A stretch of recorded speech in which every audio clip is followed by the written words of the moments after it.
10 novembre 2018, encore comme toujours, hein, ça évolue à une vitesse folle. Donc cette fois-ci, c'est une tentative d'assassinat sur Emmanuel Macron. Apparemment, c'est sérieux. Les gens soupçonnés viennent d'avouer. Donc si ça n'est pas le cas, je vais supprimer cette vidéo. Mais on fait comme si c'était vrai, et apparemment ça l'est en tout cas. Donc ça vous montre bien qu'il y a des groupes de Gaulois qui bougent et qui sont prêts à la violence. On est au troisième groupe de Gaulois arrêtés en 2 ans pour des comportements, je dirais, inévitables. Sur ces trois groupes, vous en aviez deux qui voulaient tuer des musulmans ou des Noirs et des Maghrébins, et deux d'entre eux, voulaient tuer non seulement des Noirs et des Maghrébins, mais aussi des hommes politiques, Mélenchon et Castaner, et vous avez celui-ci qui voulait tuer Emmanuel Macron.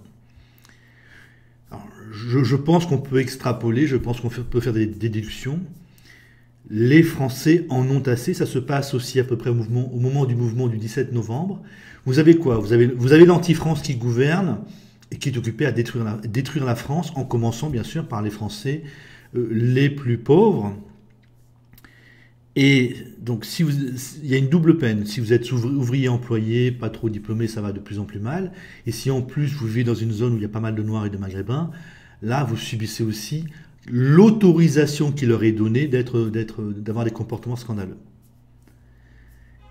Macron continue cette politique-là, on en est à se faire poignarder dans la rue, la pauvreté augmente, il en est même à prélever des impôts sur les Français pauvres pour enrichir les milliardaires, et en gros ce qui se passe c'est que ça craque.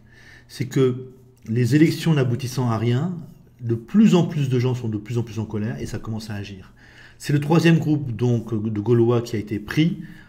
On peut conclure qu'il se passe quelque chose et que la société française commence à s'opposer à ces élites, commence à s'opposer frontalement à ces élites. Et ce dernier groupe arrêté nous permettrait probablement de faire une hypothèse juste, c'est que, c'est mal dit, hein, c'est que les Français qui en ont marre ne vont pas s'en prendre seulement aux Noirs, aux Maghrébins et aux musulmans, mais aussi à la classe politique.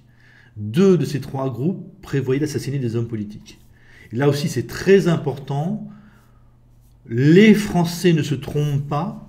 Hein, ils ne vont pas s'en prendre uniquement aux Noirs, Maghrébins et musulmans, mais aussi aux hommes politiques qui sont responsables du désastre.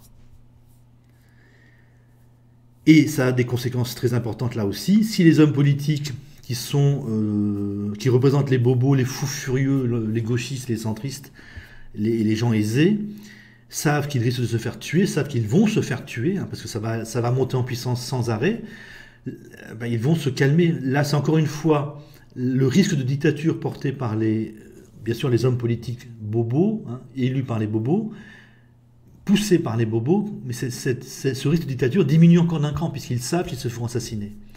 Là, ce qui est dit, en fait, mouvement du 17 novembre, cette tentative d'assassinat, c'est: nous n'accepterons pas la politique que vous nous proposez et nous sommes prêts à vous tuer. Nous sommes prêts à bouger et nous allons finir par vous tuer, en fait.